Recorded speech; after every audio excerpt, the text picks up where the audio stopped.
All right, it is Thursday, April 3rd.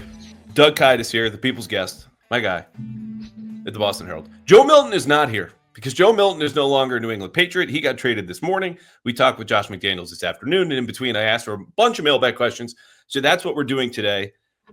Doug, I know we're aligned on the Joe Milton discourse, which has exploded, much like it feels like certain receivers' fingers do when they catch a pass from Joe Milton. I don't particularly want to start there because I think for the folks that disagree with us, we're going to persuade some of them, but they'll also be a little upset at the way that we view this trade. So I want to start with Josh McDaniels, the prodigal Patriot for a second time coming back. Spoke for 15 minutes today. We met the offensive assistants. You listen to Josh. I listen to Josh. Your chief takeaway was what? That he seems to be happy, at least from what he's saying, with what they've put together as an offensive staff, and that they're willing to change some things based on, or he's willing to change some things about his offense based on the guys that he'll be working with. I mean, this is an offensive staff that he has no experience working with. Obviously, now they've spent a ton of time together over the last 2 months, but he was asked about terminology. He was asked about strategy, and they're going to cater the offense to Drake Maye and the rest of the offensive players. And they're even going to tweak some of the terminology so that everyone coaching this offense feels comfortable. So those were my primary takeaways. The other one was that Josh McDaniels said that he's smitten by Drake Maye, which I just really loved that turn of phrase by Josh McDaniels. But that's kind of a secondary takeaway because I think we can all assume that Josh McDaniels is excited to work with Drake Maye. But I think that any tweaks to this offense should be welcomed, even though things have worked out really well with Josh McDaniels in New England. I do think some modernizing of the offense could help, and bringing in guys that he's not used to working with could push that along. Yes, and I think it's a really interesting point that they're at as they converge and meet on things, like you said, terminology. They have to all speak the same language. The concepts that they decide that they want to use. And Ashton Grant, who's the new quarterbacks coach, came from the Browns. Vrabel knew him there, but before that worked with AVP and TC McCartney. By the way, crashed, had a week-long sleepover at AVP's house when he moved here to New England, and since been going to Dunkin' Donuts with Josh McDaniels every day, said that they're keeping Drake Maye's footwork. So this is not lip service of honeymoon period. Of course, I'll meet you halfway. Yeah, we'll compromise. Well, I'll watch whatever movie you want to watch on a Friday night, go over to a restaurant. They're doing things actually to help the players right away. They haven't worked with them. Where Josh says, we haven't talked football yet. And every one of my mentions, at least, is going, well, why the hell not? You can't do that officially. But there's evidence here that they are actually willing to adjust in what Josh said, which also is what came to my mind as far as it's one thing to talk about adjustments. But Vrabel kind of hinted at this on Monday, right? When he was talking about Todd Downing and Thomas Brown being involved as passing game coordinator and then the senior most offensive assistant when it came to the passing game in Downing. Yeah, no, 100%. And Todd Downing, I talked to him a little bit today about transitioning over to wide receivers coach, which I think is interesting because he's never done that before. But he said that as long as you're teaching, you should be able to coach whatever position as long as you like to teach. He said he's not going to be, gaining any YouTube views from the crazy footwork, route drills. He's going to be teaching the wide receivers, but he's going to teach his wide receivers how to get open quickly in a smart way that will benefit quarterbacks, because that's who Todd Downing is, most used to at this point, working with his quarterbacks, but he's also worked with tight ends in the past. So I think that, it remains to be seen what that will look like on the field, but certainly sounds like Todd Downing is taking the right approach on that. But yeah, I don't think it's going to be a 100% carryover for Drake Maye or a 100% change for Drake Maye, but Josh McDaniels even said that, at least with the terminology aspect,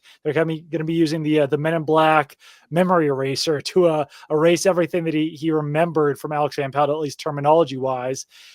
And I don't know, it also remains to be seen how well young wide receivers will be able to grasp Josh McDaniels' offense, because he was asked about that today. He said, it wasn't all bad. Some guys could certainly learn the offense, and that's absolutely true. Obviously, Robert Gronkowski, Julian Edelman, a lot of guys had a lot of success, but there were also a lot of young wide receivers who really struggled to learn the Patriots offense under Josh McDaniels. I think some of that had to do with Tom Brady. Maybe some of that had to do with Bill Belichick. So it wasn't all a Josh McDaniels thing.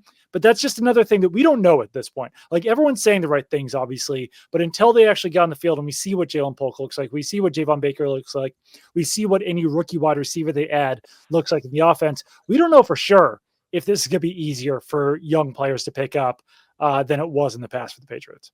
Yes, and we should know that when asked about that directly, the question started not from you or I. Hey, a lot of young players couldn't pick up your system, Josh. By the way, welcome back.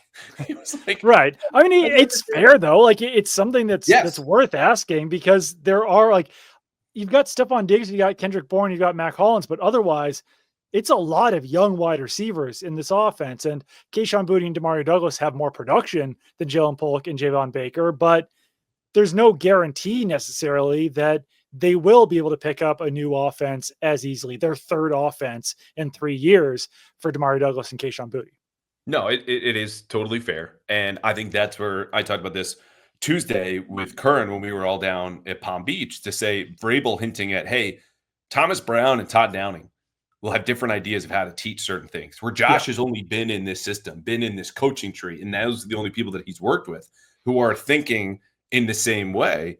Now that he's surrounded by assistants, literally zero assistants he's worked with before. So far, it sounds good with Ashton Grant. That kind of stuff will help him to either streamline it, repackage it. And he spent last year, as he told us today, visiting NFL teams, visiting college teams. That experience and exposure seems to have helped him. I was a little bit more curious how getting fired in the middle of a season for the second time in your career might make you reflect interpersonally about how you kind of conduct your business. But maybe that's for another interview for another day.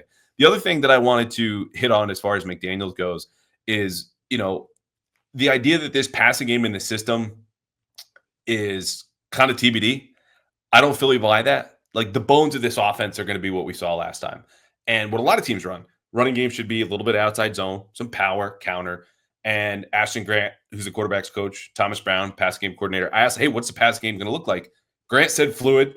Brown was like, we'll see when we get on the field. I get that. Right.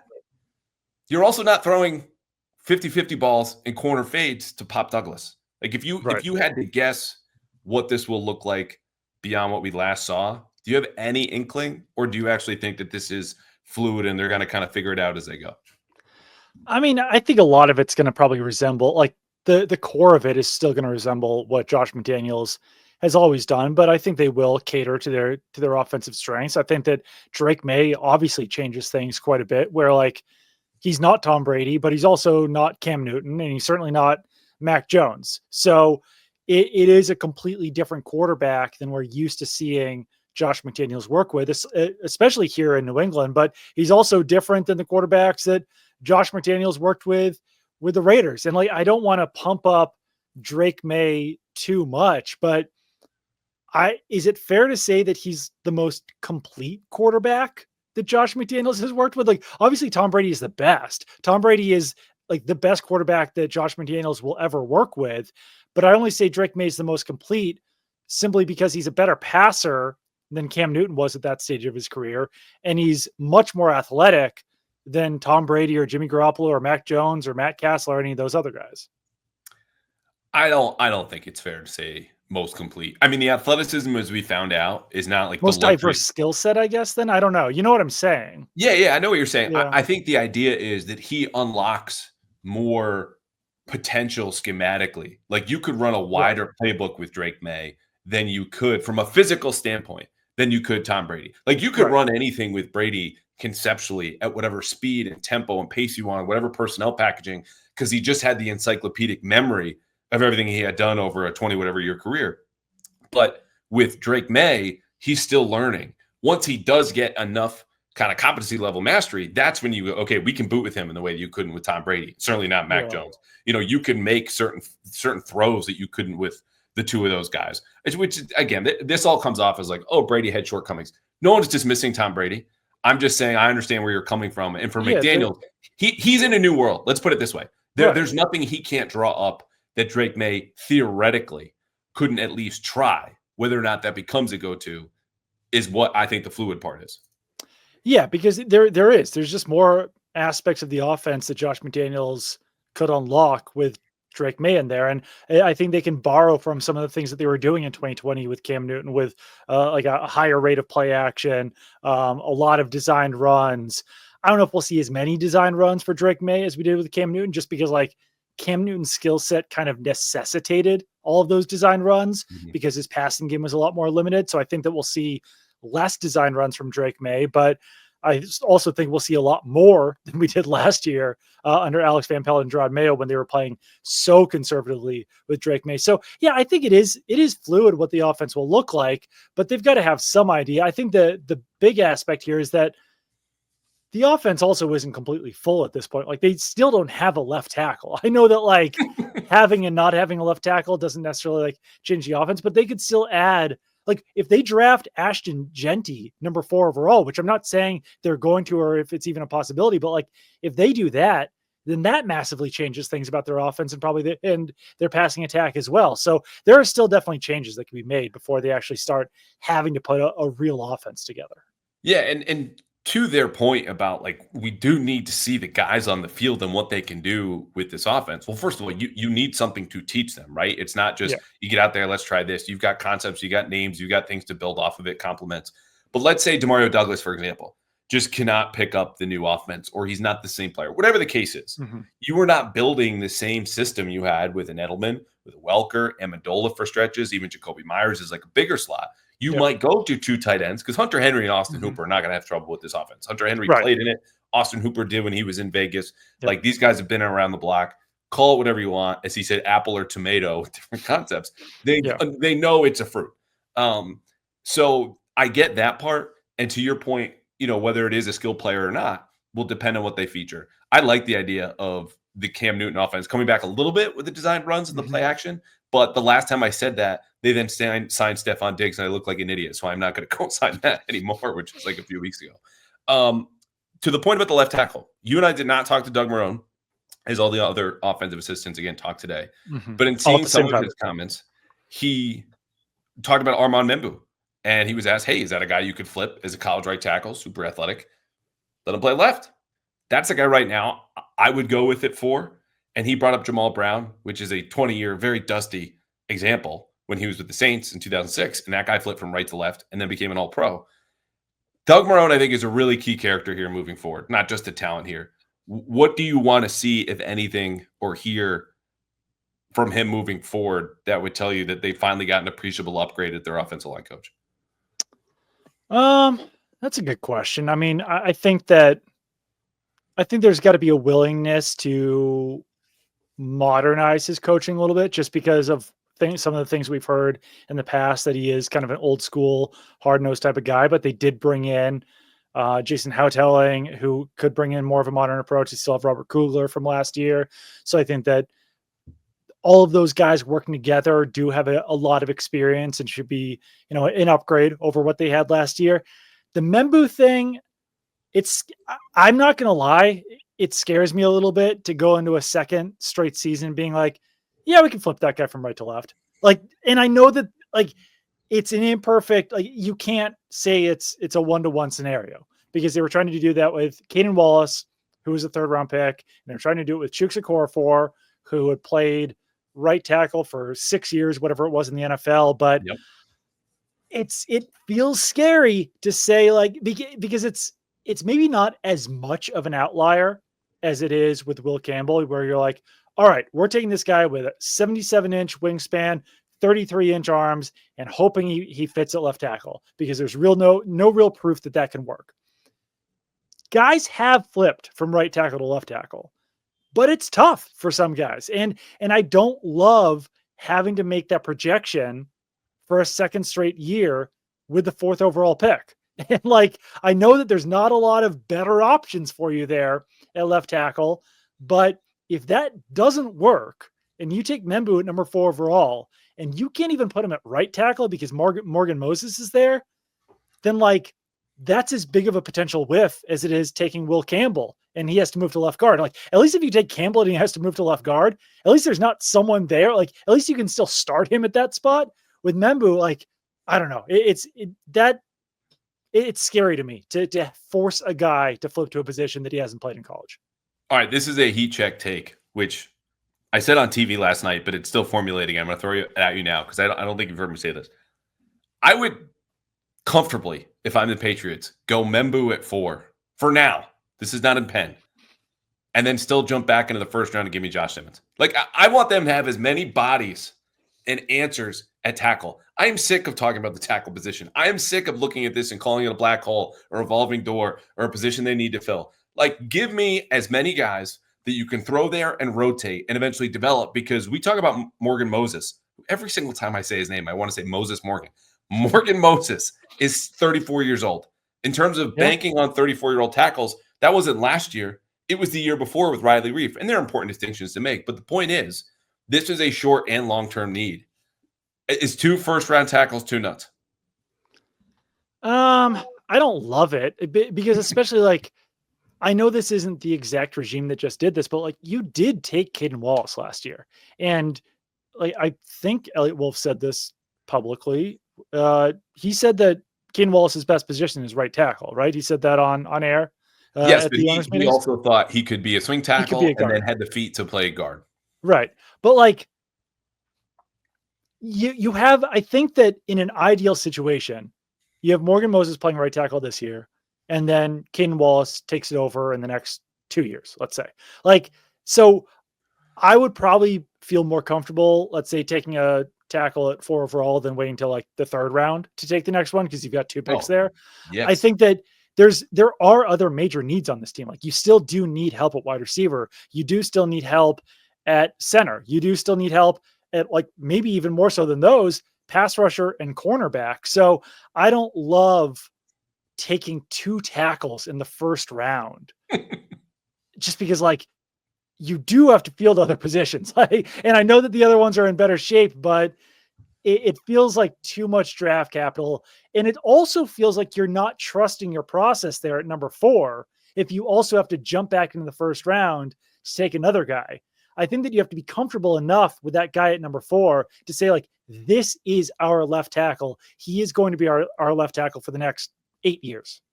Well, I think that does speak to part of the uncertainty. I would argue that when I propose this, again, very off the cuff, this is not to be cut and clipped and aggregated. I will say crazy shit often enough, crazier than this, if you just want to wait to cut and clip.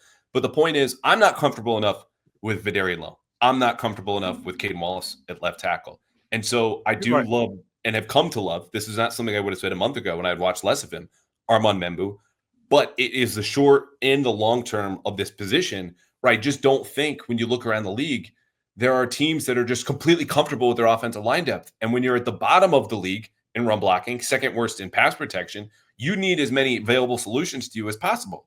That's why I look at this and go, yeah, it's a little bit nuts. And then you would have to wait till the 3rd round where you have 2 picks and you'd have to package 1 to move up from the 2nd to get back into the 1st, provided Josh Connerly doesn't, slip to 38, that then you really need to nail that receiver pick or whatever it might be that you're talking about, pass rusher, even though it's a deep defensive line class. And that to me would be the risk, is that you are so comfortable in Harold Landry bouncing back and Kyrus Tonga, who's also your 3rd defensive tackle, by the way. Yeah, I didn't even mention defensive tackle. Yeah. Right. Panning out. And we'll get to the needs a little bit later. Here's one other thing I don't like about it, and not to shit completely on your point, but like, I don't know. Like, do you really want to take 2 offensive tackles in the 1st round in a weak offensive tackle class?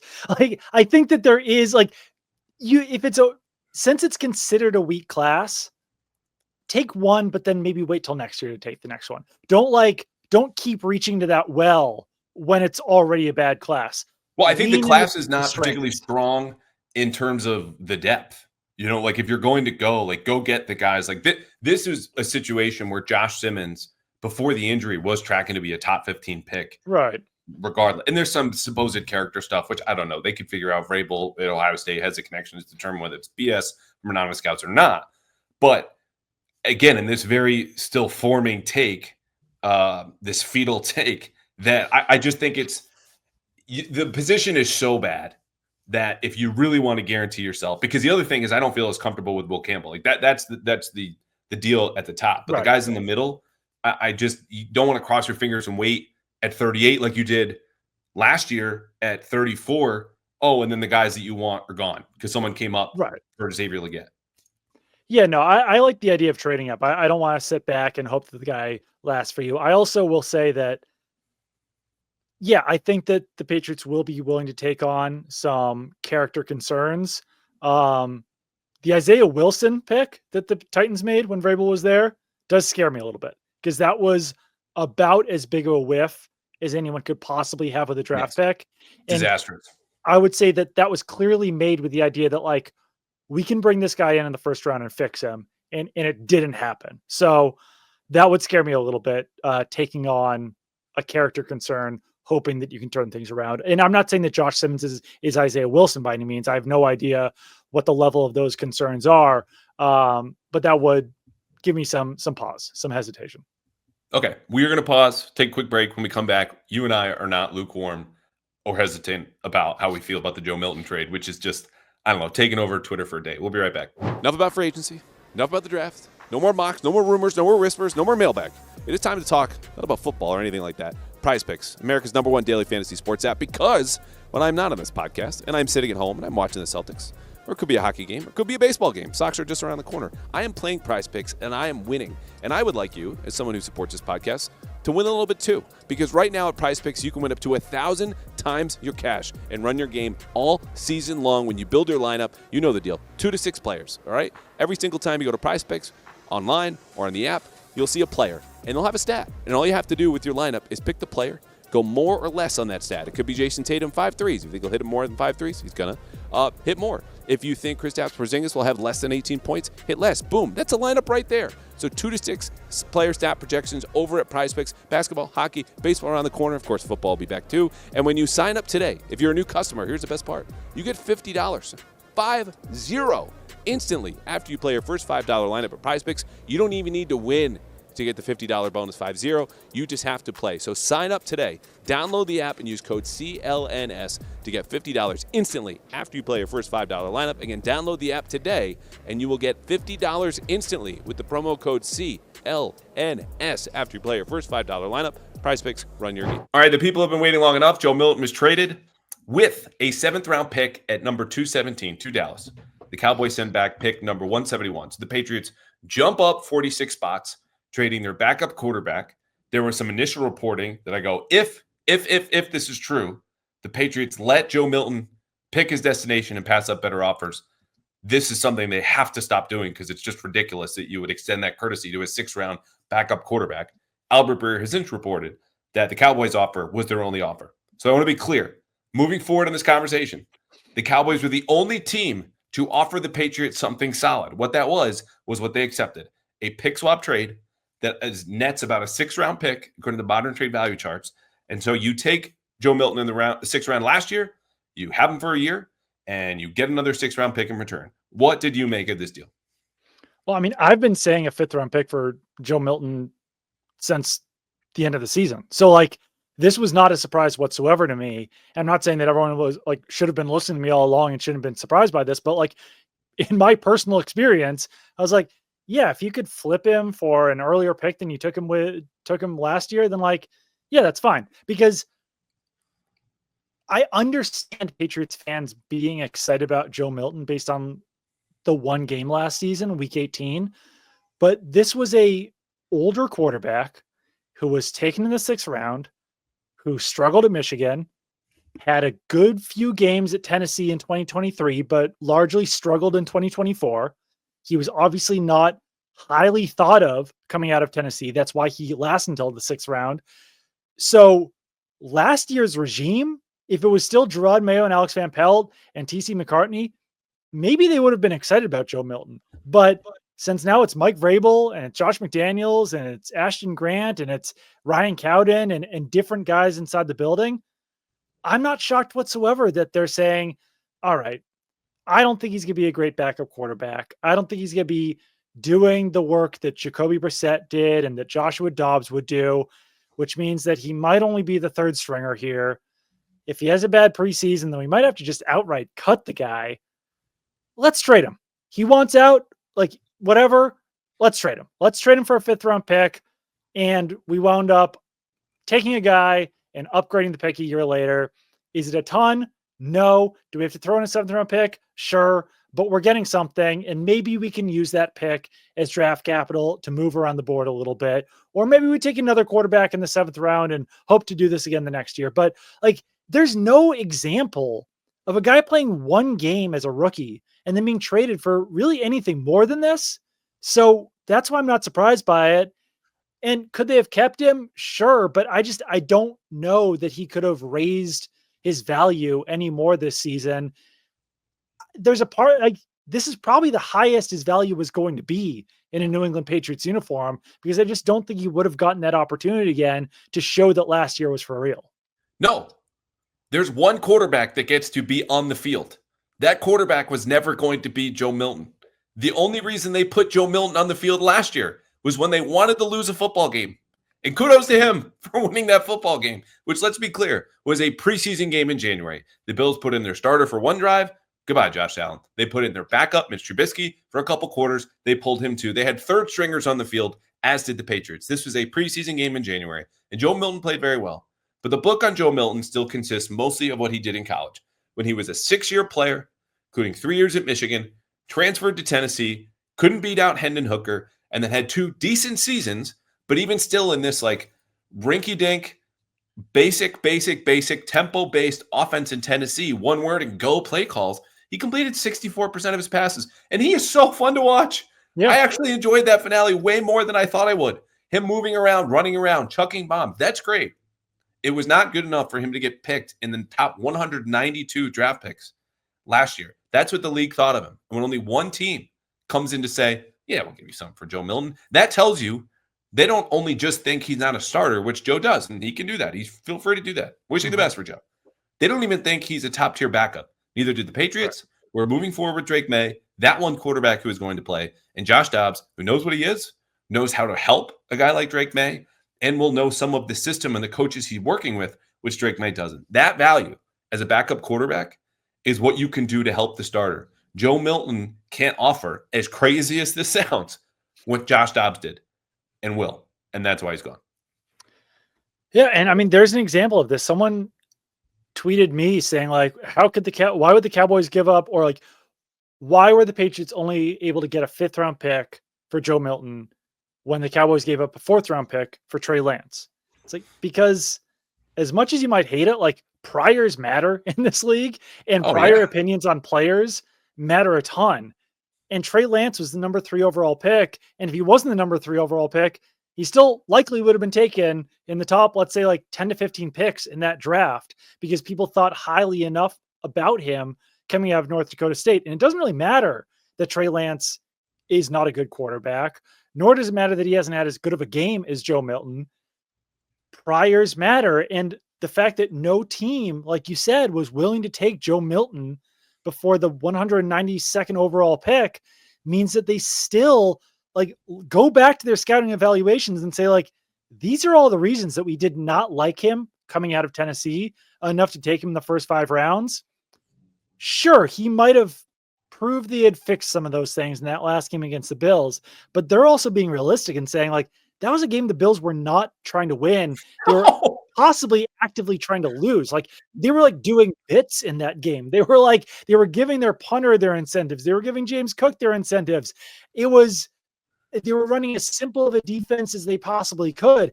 And like, I would say that when we were at the combine and we would talk to people around the team about, like, oh, people are throwing out tweets about getting a 3rd round pick for Joe Milton. Like, eyes were being rolled about it. Like, that was not a realistic situation.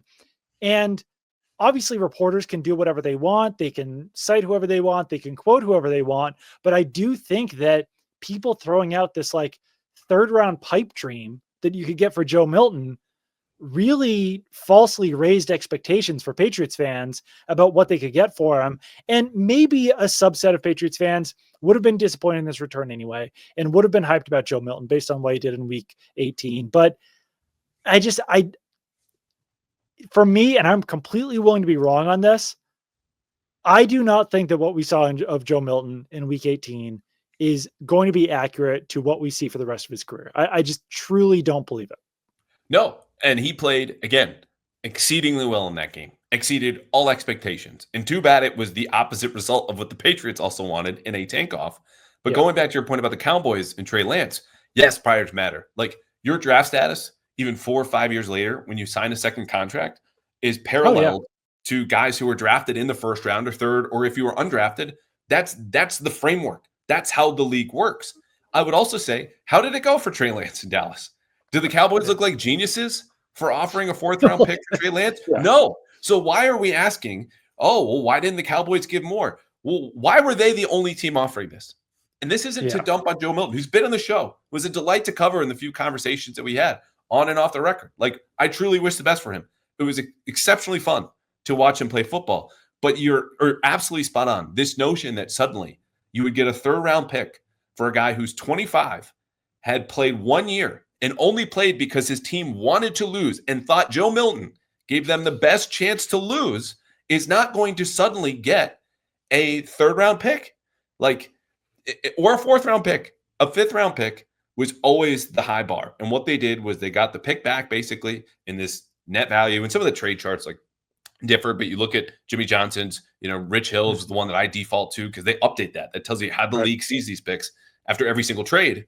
Would tell you, they got a 6th-round pick. It's a little bit higher than 193, where Joe went a year ago. In return, that's fine business. It's a new coach. It's a new regime. He's gone. I'm sorry for everyone who had false expectations, but this is always where it was going to go. And I'm so glad, by the way, that what Jordan Schultz reported, at least according to Albert Breer, was not true. And I would take Albert's reporting over Jordan's in this, that they just let Joe Milton pick where they wanted to go and took a lesser offer. Because you should not do that for a 6th-round pick after his rookie season. No, 100%. And I would just say, in general, once again, might be wrong about this, but usually if there's a trade between the Cowboys and another team, you should probably side with the other team, because the Trey Lance trade for a 4th-round pick did not work out. The trade that they made last year with the Panthers for Jonathan Mingo, probably not going to work out. The Cowboys do have a way of overpaying, and it is telling that, according to Albert Breer, the Cowboys were the only team being we'll give up something for Joe Milton, because that's just kind of the way that they operate. And usually it seems like these things really don't work out for them when they trade more for a player than other teams are willing to give up. Yeah.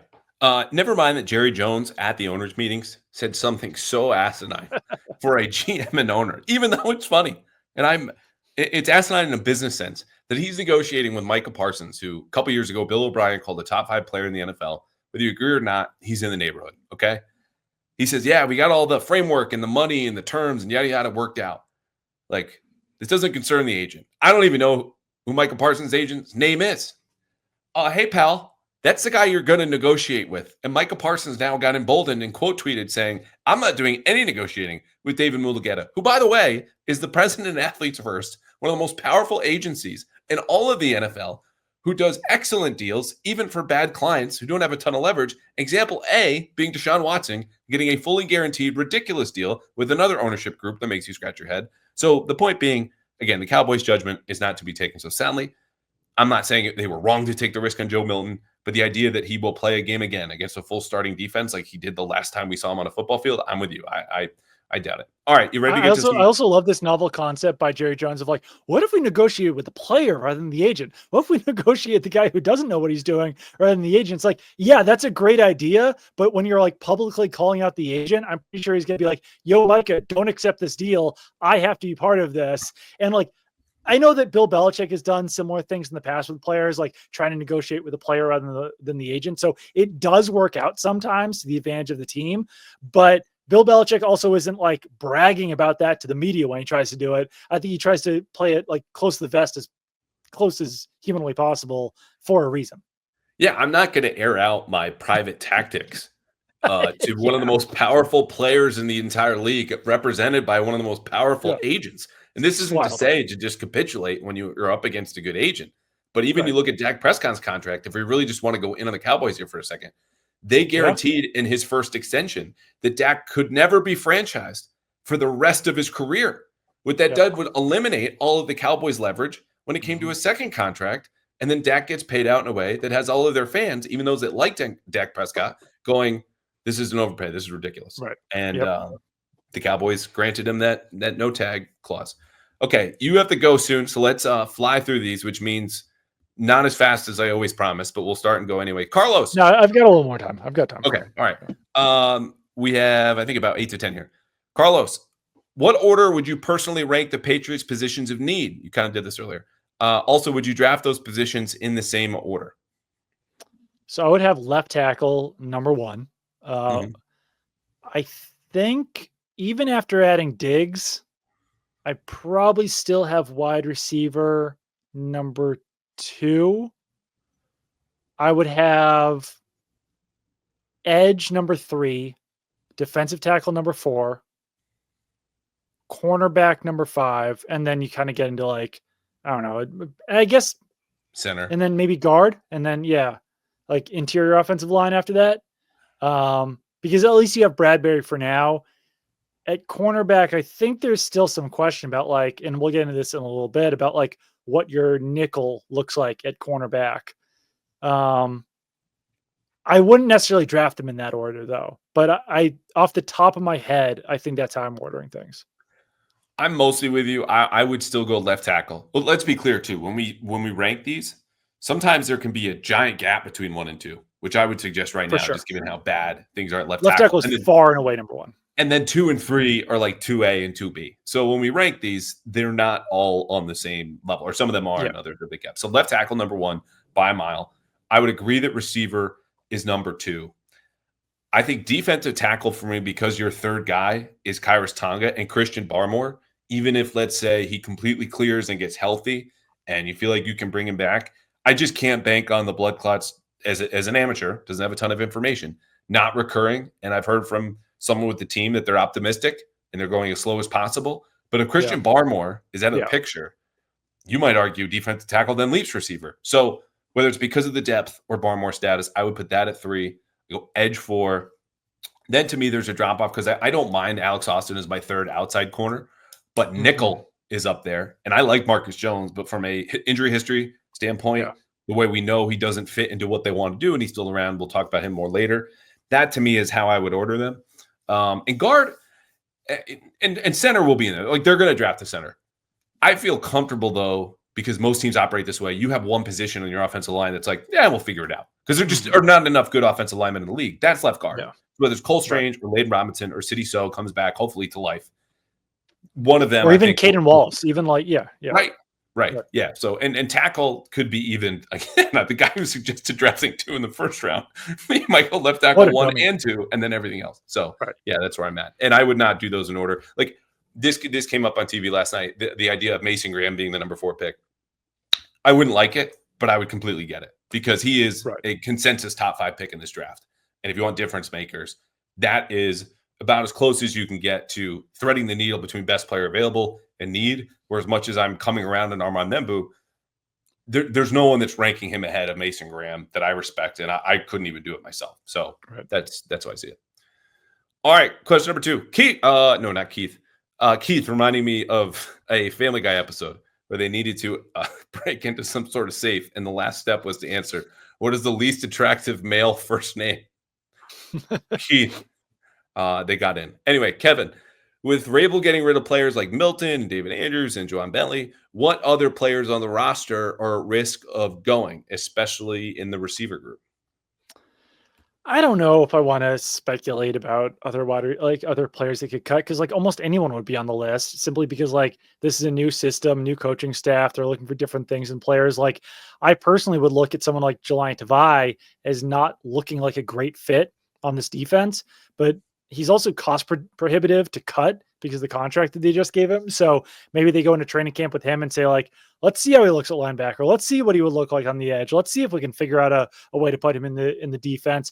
Wide receiver is interesting though, because how many guys, like 1, 2, 3, 4, 5, 6, 7. They currently have like 7, let's call them rosterable wide receivers. And they're probably only going to keep 6. So that means that one of Javon Baker, Kendrick Bourne, Kayshon Boutte, Pop Douglas, and Jalen Polk will probably be left off the roster. And I don't know, it's too soon to say who that guy is going to be. the guy who's proven the least is Javon Baker, but I think that he's also one of the ones who has got the highest upside. So it's too early to tell. I have no idea who that guy is going to be. We'll know a lot more after the spring, but it does look like there's going to be, at this point, at least one odd man out at wide receiver. Yeah, I'm with you, and not because I don't want to go out on a limb, or there's just any reason to speculate. I think your top targets, as you pointed out very well, are cost prohibitive. Like Jelani Tavai could be behind Robert Spillane, Jack Gibbons, and Christian Ellis now at inside linebacker. Okay, you're going to play edge. Well, they just added Harold Landry, K'Lavon Chaisson. You're taking a flyer on. Anthony Jennings is there. Is he your fourth at both? Well, you just extended him. Speaking of extensions, Kyle Duggar. Okay, and he was not healthy last year, but you got him as a box safety. Jerome Peppers is a box safety. Marcus Epps, who you just signed, is a box safety. Del Pettis is back. They re-signed Jalen Hawkins. Like, that's a deep group. Where are the positions that you got a surplus? Well, those are the same positions where you just extended guys. There's just not a whole lot there. So I would also say, too, when they talk about it being a fluid passing game, we're like, yeah, really? It is fluid how you feel about the players until you get them in the building day to day and hands-on. Mm-hmm. If they can see clearly, for example, which is not to say that I believe this is the case, but you mentioned we're answering about receivers. Kayshon Boutte's just like, this is not my scene. I'm like Joe Milton. I want to go somewhere I can start. Get me out of here. Well, they don't know that until they're around the guy every single day. And again, not saying that's going to happen, but that might spark a change. And right now, they could at least go, Juwan Belly's not a scheme fit. Thank you for your time. We're going to cut you, and you don't even have to come in for an OTA. So that I think April 7th, the closer we get, the less likely it is you'll see any more of those moves. And if you do, it won't be for another few weeks. Jeffrey, what would be a draft night surprise by the Patriots that you think would be great for the team and completely shocking? Trade up, trade down, trade for a player, etc. If they trade the number 4 overall pick for a player, that would be one hell of a player. So I guess that's what I would say. Like, would that completely shock me? Yes. If they acquire a player worthy of the number 4 overall pick, would also probably be great for the team. So I think that's what I would say. It's a good answer. We do so much draft stuff by now that, like, Tyler Warren would not be shocking if they traded back and took him, even though you're like, okay, this guy could be your tight end number 3. Like, the A.J. Brown pipe dream has never made sense to me. But if there was a player to build on your dream here that you flip the number 4 pick for, and this would have arguments back and forth, that I think would certainly be good for their immediate window. Long term, you might regret and be like, oh, we still don't have an offensive tackle. If they traded down. One more, I would say, yeah. if they trade down far enough that they could acquire a first-round pick for next year that they think would be relatively high, I think that's also actually, I say that, but like the real draft you probably want to be trading into is 2027. So yeah, I don't know if that would be great for the team. So because I want one of those wide receivers. I want Ryan Williams or the other wide receiver. I can't think of his name right now. They're both freshmen though. Yeah. So that would be 27. 27, yeah. No, I think that's good. If you traded for a veteran player with the number 4 overall pick, of which, like, Brandon Ayuk's off the table, the Niners just committed to pay him something like $45 million. It would be like Micah Parsons. Like that's like the level of player it would have to be. See, we're doing the thing now that other people did much more seriously about Joe Milton. 3rd round pick. Right. It could happen. Make it happen. Just give the number 4 pick up for Micah Parsons. Yeah. And David Mulugele. Who's he, by the way? Anyway, all right, there you go. That should be enough for Jeffrey. 2 questions we had about Ashton Jeanty, so I'm going to combine them into one. This is from Cody and the Waterboys. Should we start to consider Ashton Jeanty at 4? Patriots lack high-end talent. He's got potential to be the next elite running back in the NFL. If the Patriots do not feel Campbell is a Pro Bowl tackle, raise his hand. Should we start to consider Ashton Jeanty at number 4? So I don't love it, but on my last Pat's Chat podcast with Michael Hurley, we talked about, would you rather take Ashton Jeanty at number 4 or Tyler Warren at number 4? And I would rather take Ashton Jeanty at number 4. And the reason for it, and I'll make this more succinct this time, is that there are more running backs in the NFL that would be worthy of top 5 picks than there are tight ends in the NFL who are worthy of top 5 picks. So I think there's a safety in taking a running back that high.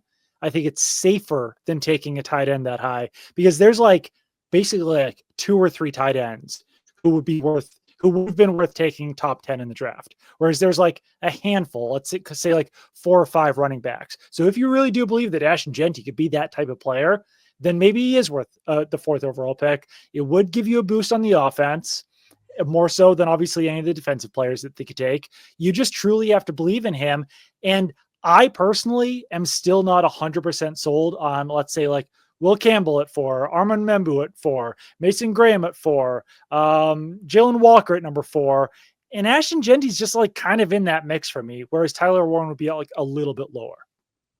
I would hate the Jeanty pick. Full stop. I would take Tyler Warren, and I think your assessment of the current tight ends is fine. But for this team and how it's currently constructed, you have the worst run blocking offensive line in the entire league by PFF and run block win rate. He's going nowhere in the same way that Ramondre Stevenson went nowhere and Antonio Gibson went nowhere. So when you bring in a player like this, it's like when Saquon Barkley went at number 2.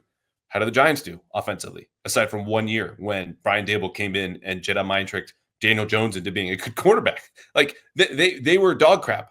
What changed for Saquon Barkley was A, of course, he stayed healthy, but B, he goes to the Eagles where he had the best run blocking offensive line in the league. They lead the league at rushing this year. But here's the key difference that tells you rushing success is as much more about the offensive line than it is the running back, not just the Giants-Eagles example. The Eagles were number 1 in the league in yards gained before contact. They were bottom 10 in yards gained after contact. So as great as Saquon Barkley is, you gave any running back that type of room, he can go off. He can have a 2,000-yard season. He can get to daylight and go. That's what happened for him. When he was with the Giants, you can't bring the whole team up because he's being dragged down by the offensive line. So Jeanty comes here. He's not able to create in a way that I think Tyler Warren could as a receiver downfield. He's less dependent on that. He just needs Drake Maye to give him the ball in a tight space. So I'm fully out on Jeanty. This is a pick that I would go, I understand the blue chip argument, but that is the most dependent or tied with quarterback position on the team. You need difference makers that can win right away on their own. I just think the upside of taking a running back there is higher than a tight end. Like you're banking on everything going perfectly for Tyler Warren to be 1,000-yard receiver. Like you're banking on him being Brock Bowers, and he cannot be Kyle Pitts, and he cannot be TJ Hawkinson, and he cannot be Samuel Porter. Like he can't be Noah Fant, all these guys. He has to be basically like one of the greatest first-round tight ends in the history of football to live up to what you need out of that position.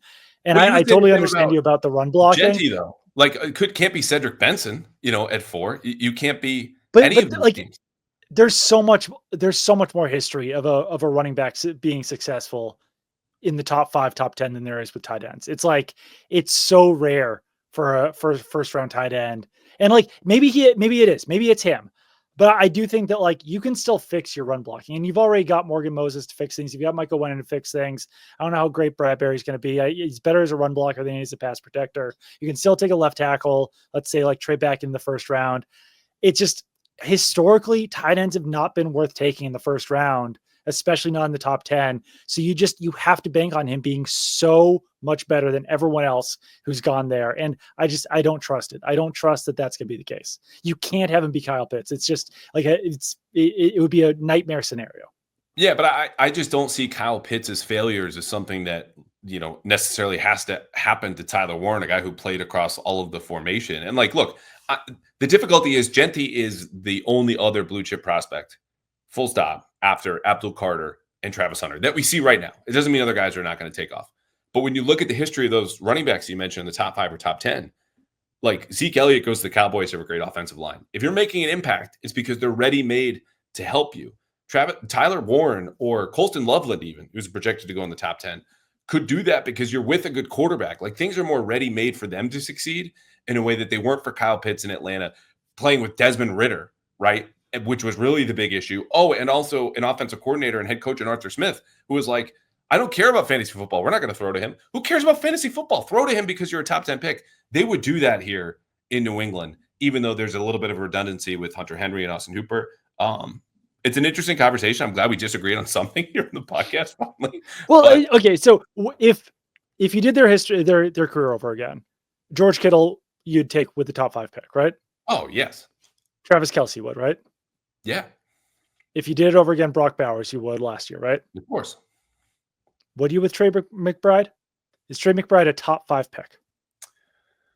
Well, look, I think like the running back situation, they're dependent on sometimes the quarterback play.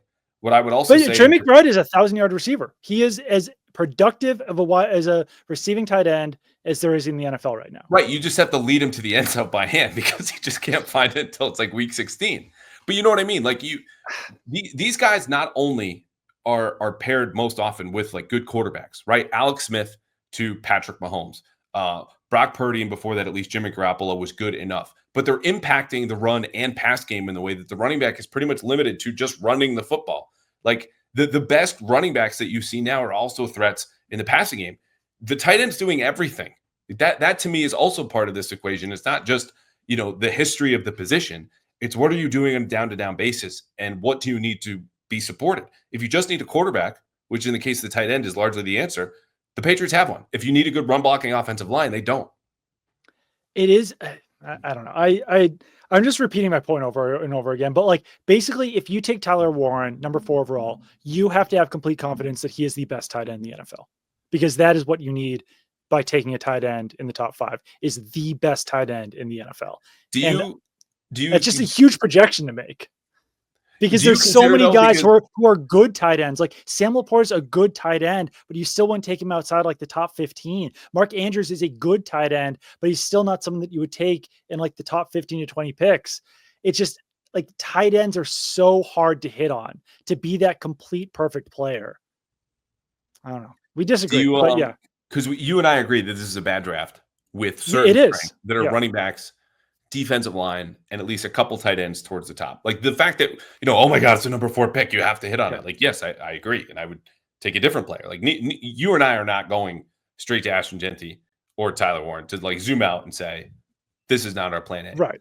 But the fact that the number 4 pick in this year's draft is not certainly equivalent to last year, Marvin Harrison Jr., or even the number 6 pick last year, which was league neighbors. Like, does that soften the idea or your ceiling, this urgency that he has to be some sort of great all-time tight end?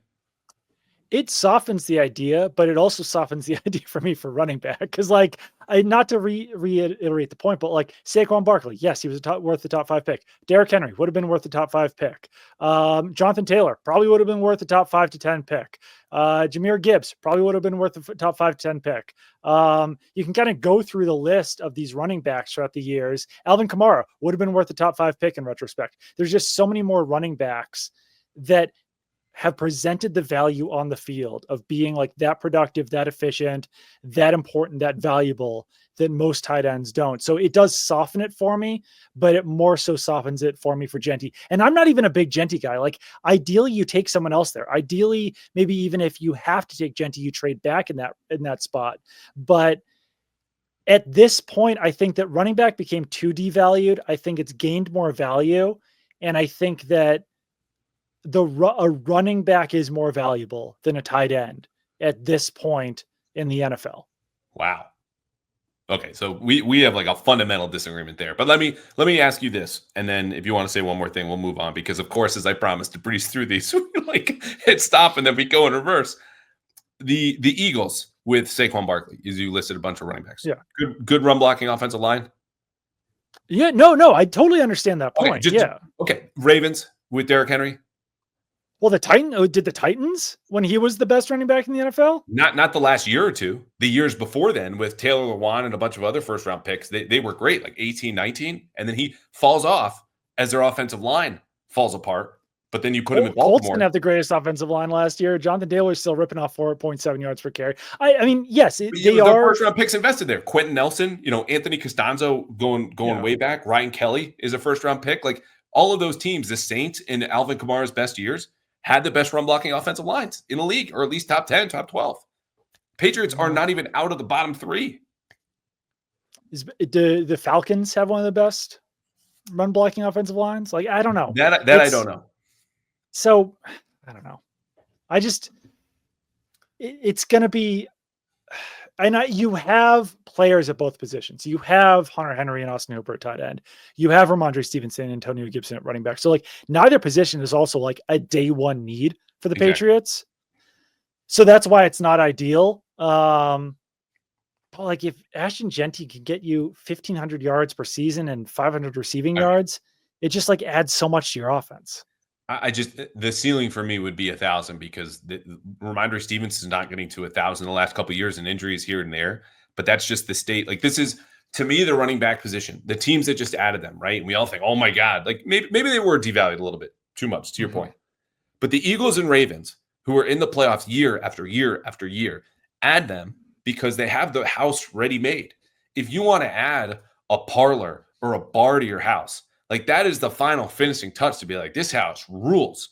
But if I am the Patriots and I have a bunch of cement dried in a foundation and some wood up and maybe a window, like I can't throw in a bar if I want to move into this house and have it be ready made like that. Do teams even add tight ends to get themselves over the hump? Like usually no, right? Like it's a position that you can get by a lot easier. As a position that impacts everything that you're doing. Like they're involved with your run blocking or pass protecting. Ones are the best ones. The best ones are, but if you're like, if you're taking Tyler Warren, like accepting the fact that he's going to be a top 10 tight end, then no, he doesn't affect all those things. Like if you take Tyler Warren, expecting him to be Brock Bowers, Travis Kelce, or George Kittle, then like, yes, he would impact everything and he would make that big of an impact. But like, if you're accepting the fact that he's only going to be top 10, then you're getting a guy who gets 800 yards per season, six touchdowns, and contributes as a blocker. And overall, he's not going to get you over the hump one way or the other. So yeah, I just think he can do his job much more easily than any running back could in New England. And look, if they want to add a running back, which I think they should later in the draft, it's a good class. I'm not going to reach for the top of a good running backs class when I can get a good one later. So that's where I'm at. I think the most important point, especially for all the time that we spent on this unexpectedly, is that they should not take either position. Like you and I just did their top 5 needs, right? And neither of us listed running back or tight end. So this would be a big surprise in reach. This is a worst case scenario. If they have to pick someone or they trade back or whatever, who would you take? We differ. But hopefully neither of them are taken with the top 5 pick because I just don't think it's worth it. All right. Welcome to Cody and the Waterboys. Matt, no one ever mentions Jaheim Bell to pivot back to tight ends. Intriguing skill set that could be a fit into McDaniels' offense. Any word on his development? I've got nothing. I don't. It's no knock on Jaheim Bell, but like his intriguing doesn't really intrigue me a whole lot. He's a 7th round pick who's a little good after the catch, but he didn't see the field. This was a team that was begging him to see the field last year. He was a 7th round pick. He had 2 catches last year. I love getting in the weeds on some of these guys, but like he would have to show a ton to make any sort of impact whatsoever this year. And he was another guy who coming out of college had some character concerns. So he's got to prove that, I'd say as well. Yeah. And the contrast, I think, is the thing that helps him most, right? Like he is an F move tight end. They put him in the backfield a little bit last year. I don't know if he was, a guy who was full in, all committed, and sometimes rookies are figuring it out. It's not a knock on him, but to me, like the fact that he's different than Austin Hooper and Hunter Henry as a profile of a player does not suddenly excite me because, the other thing is that they might keep 4 tight ends just because that's how Mike Vrabel wants to run the offense. But he's got to prove it. Like there's no built-in leverage that he has just to make the team. Yeah. Theora, what's going on with Marcus Jones? We finally got to the Marcus Jones question. I heard people say he wasn't built for Vrabel's defense, but he's still on the team. Do you expect him to be the starting nickelback? And at this point, I probably would. He's the most experienced guy outside of Christian Gonzalez and Carlton Davis. But it all depends on what Mike Vrabel wants out of that nickel role, because like there's not that many undersized slot receivers in the NFL anymore. Like the days of that prototype being Wes Welker, Danny Amendola are kind of gone. So you don't necessarily even want a 5'8" slot cornerback if he has to go up against Alan Lazard in that role. So, whether it's Isaiah Bolden or Alex Austin or someone else, like I think there will probably be some competition at that spot. And that's definitely a position that I could see the Patriots drafting higher than people expect to try to get someone in there who is a little bit more of a bigger body at nickel cornerback. I was going to knock the Alan Lazard pull, being like, he sucks.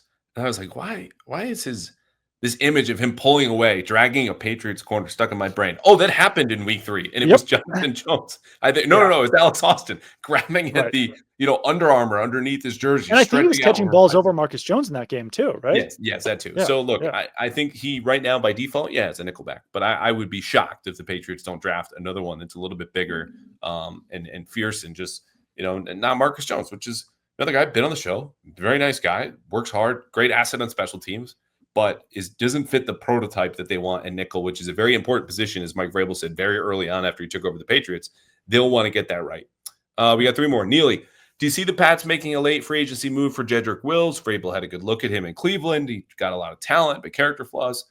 1-year signing? I say no because he mentions left tackle Jedrick Wills, and that's a transition that Browns tried to make for years, and the guy just outright got benched last year. I think if they wanted to do it, they would have done it already. Yeah, he was also still dealing with injuries when free agency began. So I think that would have to be a major sticking point, is to know that he's fully healthy. And once again, I don't think that you want to make that projection of signing him and then also moving him to left tackle, because you kind of, he'd be a right tackle. And that spot, there's a little bit of backlog now already on the team of guys who would probably be in front of Jedrick Wills. At least Morgan Moses would be. Yeah. All right, from Sean, as a percentage, what is the likelihood that the Patriots land Travis Hunter, either because he falls to them or they make a deal with the team ahead of them? I don't know what the odds are, but I did want to ask you this. If the Giants are sitting there at number 3 and they are okay with taking Shedeur Sanders, but know that they've got some leverage, and they say to the Patriots, like, hey, you want to come up to 3 and take Travis Hunter? Is that worth the 3rd round pick to you? I'll say yes, because I think that there's enough of a drop off for the Patriots from Travis Hunter down to the next best guy at 4 that I would like to take my chances on Travis Hunter to be a wide receiver in this league. And I think, to me, that's worth a 3rd round pick. Yeah, I'm with you. I would certainly prefer the later 3rd round pick. And if we can work something out, that now that the Patriots have an extra 5th, we'll give you a 5th, we'll give you a future 4th, or 5th and the 4th, whatever. I would prefer to keep those 3rd rounders because they're going to need them to move. I think it would just take more than a 4th and a 5th. It would either take a future 3rd or a 3rd, I think, in that spot. Okay, so in this case, again, the only hesitancy, because the ideal Patriots draft plan, and this is something you can put in Sharpie, whatever, permanent, you could carve this into stone, is Travis Hunter at 4. And then you trade back into the 1st round to get a Josh Simmons or a Josh Connerly or pick a left tackle in that range. You need a 3rd round pick to make that move up, and then some, maybe into the mid early 20s. I would still say yes, because when we talk about Travis Hunter, and I have an email from someone that I still have to get back to, is like, oh, he might not be an all-pro receiver, blah, blah, blah. The Charles Woodson, Champ Bailey comparisons are nice, but they're not accurate. This guy was top 5 in all of college touchdowns. football. 96 catches, 1,200 yards, 15 touchdowns as receiver, and he was the best defender in football. Yeah. I don't remember the name of the award. He got the Blindikoff and the Bednarik. Okay. This is an unprecedented player who, if you give him the time just to focus at receiver, who's got a great varied release package, good feel for zone coverage, unbelievable natural athlete. Yeah, I think I would do that, but I'm not. It's not going to be a 2nd. It's definitely not going to be a future 2nd, future 1st. Just say, yeah, we'll come up. We'll slide with you. We'll give you an extra 3rd. Fine. I think that's a good question. All right. Last one. Lawrence. He asked this before the press conference. He wanted to know if Josh is going to talk about the new offense. Has to be his version of the McVay offense, right? There are no former Patriots assistants on his staff. I don't know if it's going to be his version of the Sean McVay offense. I would be pretty surprised by that. I think it's going to be a version of the Josh McDaniels offense with some outside influence. Yeah, I think that's clear. Some motion, some personnel packaging, the naming of it, some footwork stuff. Maybe I think what you'll see is more moving pockets. If I had to guess, is things are fluid. What happens next? But no, this will still be a Josh McDaniels, the bones of the offense, which they have to teach something. It'll look familiar. Quick game, under center, play action, like that. That stuff will be the same. All right, we have gone overtime with an unexpected Ashton Genty full on back and forth, which was fun. That Travis Hunter question is a really good one. I'm going to be thinking about that after we hang up. But you got to go. I've got to go. We will hear from some defensive assistants tomorrow, which is Friday. If anyone wants to join the show, we should have done this off the top, but people have stuck around. If you want to join the show, reply to my tweet with the link that says donate here to LLS and Doug's campaign, Visionaries of the Year. $10 or more gets you on the show for 5 to 10 minutes. We will talk about whatever you want.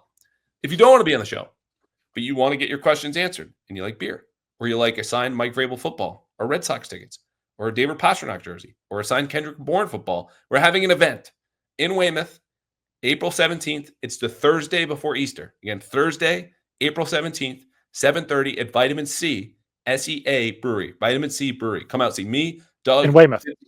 In Weymouth. Mark Daniels and Vitamin C Brewery in Weymouth, April 17th. It's a Thursday night. It's going to be a ton of fun. All the money goes towards the Leukemia and Lymphoma Society and the campaign that Doug and his wife have going. And I'm helping out with in the way that you get an A in the group project, but you didn't really do anything.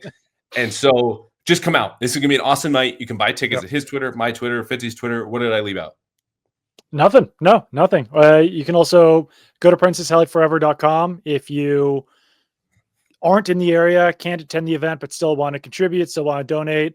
You can go to links in Andrew's Twitter to donate to his team page as well. So any of the, any donations, attending the event, getting on the show, all of that, everything goes to a good place. Yeah, this is money that goes to the best place possible. People fighting leukemia, lymphoma. This goes to cancer research at a time that cancer research is being cut back. So when you think about the importance of that dollar, it's never meant more. And this is the best place possible, especially in Hallie's honor. All right. I will see you tomorrow, and we will be back next week. 2 more episodes. And I want the draft to be here. This is about to be Tony Pollard season, all due respect. But we're 3 here more weeks. to talk about them. 3 more weeks. Yeah. Yep. All right. No more rambling on. Thank you very much, my man.